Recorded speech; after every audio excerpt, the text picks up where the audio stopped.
ఈ స్టోరీ నచ్చితే లైక్ చేసి సబ్స్క్రైబ్ చేసుకోవడం మర్చిపోవద్దు. అమ్మా, నేను స్నానం చేసి వస్తాను అంటాడు వంశీ.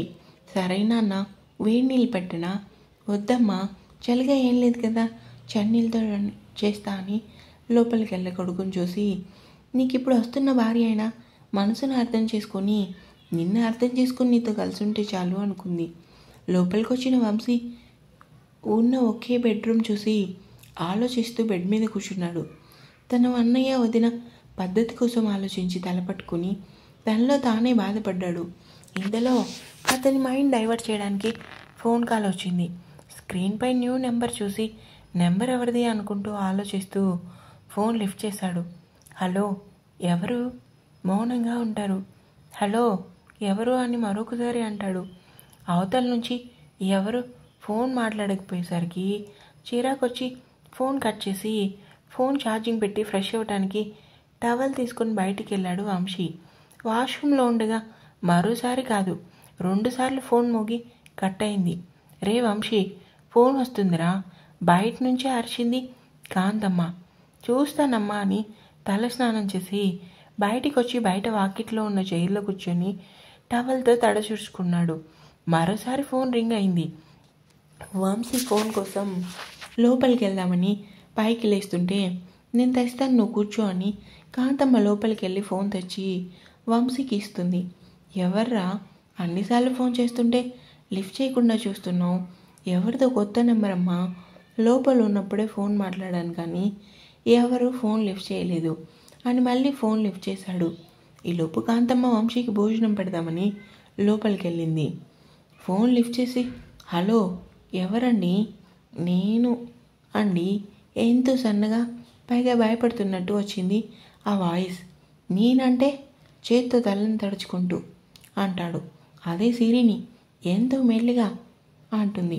ఆ మాటకి వంశీ షాక్తో ఫోన్ కేసి చూశాడు.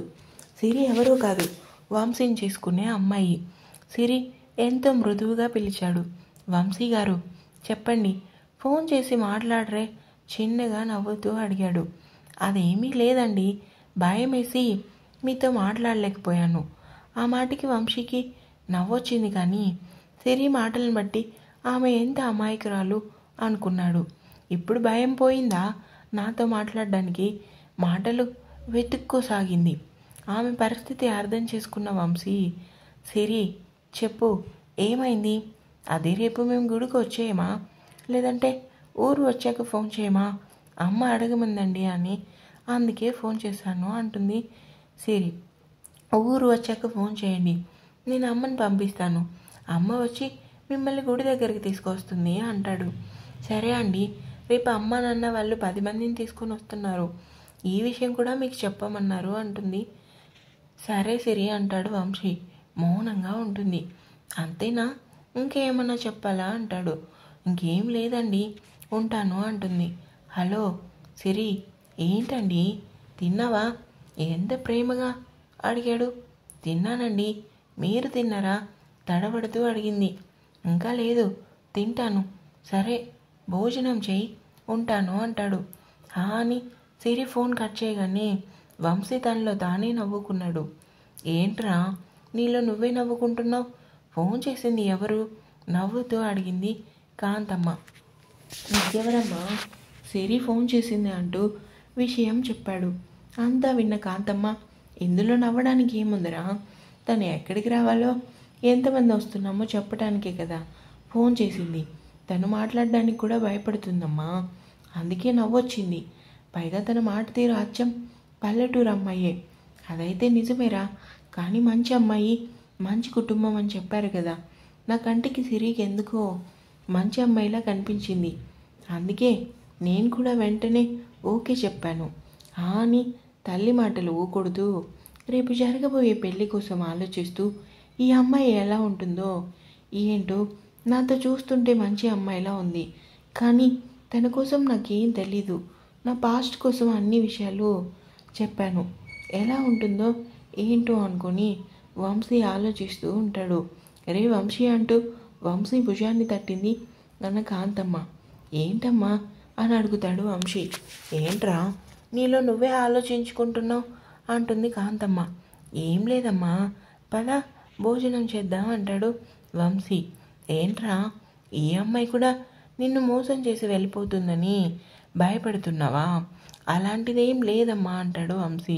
నీ మొహం చూస్తేనే అర్థమవుతుంది. అలాంటి భయాలు ఏం పెట్టుకోకు. సిరి కోసం నేను అన్ని విషయాలు తెలుసుకున్నాను. తను మంచి అమ్మాయే. పద ముందు భోజనం చేద్దామని ఇద్దరు లోపలికి వెళ్ళి హాల్లో కూర్చొని మాట్లాడుకుంటూ భోజనం చేశారు. టెర్రస్ పైన నిలబడి ఉంది ఆమె పెద్ద అందగత్త. ఏం కాదు, సిరి చామన ఛాయ రంగు, పెద్ద పెద్ద కళ్ళు, కానీ ముఖంలో కళ. వేగంగా కొట్టుకుంటున్న గుండె మీద చెయ్యి వేసుకొని అక్కడే ఉన్న చైర్లో కూర్చుంది. వంశీ మాటలన్నీ తలుచుకొని, అమ్మో, ఫోన్ మాట్లాడటానికి ఎంత భయం వేసింది. అయినా అమ్మ ఏంటి నన్ను ఫోన్ చేయమంది అనుకొని ఆలోచిస్తూ, రేపు నాకు వంశీ గారికి పెళ్ళి. ఎందుకో తెలియదు, అంతా ఏదోలా ఉంది. ఏదో తెలియని భయం. ఆయనతో మాట్లాడాలన్నా ఎందుకో నాకు మాటలు రావటం లేదు అనుకుని తనలో తానే సతమతమవుతుండగా భోజనం ప్లేట్తో టెర్రస్ పైకి వచ్చింది సిరి వాళ్ళమ్మ మమత. సిరి, ఫోన్ చేసావా? చేశానమ్మా. ఇంతకీ అల్లుడు గారు ఏమన్నారు? కర్డ్ రైస్ కలుపుతూ అడుగుతుంది మమత. అదే అమ్మా, నువ్వు చెప్పిన విషయం అంతా చెప్పాను. సరే అన్నారు. నేను వెంటనే ఫోన్ పెట్టేశాను అంటుంది. అదేంటి, నువ్వు అల్లుడు గారితో తిన్నారా? ఇలాంటి విషయాలు ఏం మాట్లాడలేదా? సిరి నోట్లో ముద్ద పెడుతూ అడుగుతుంది మమత. లేదు అన్నట్టు తల్లి అడ్డంగా ఊపింది మన సిరి. నీ ఫ్రెండ్ అలేఖ్య ఫోన్ చేసిందా? లేదమ్మా, అక్క చాలా బిజీ కదా. అదే ఈ టైంలో బావగారికి ఇంకా పిల్లలకి ఫుడ్ పెడుతుంది.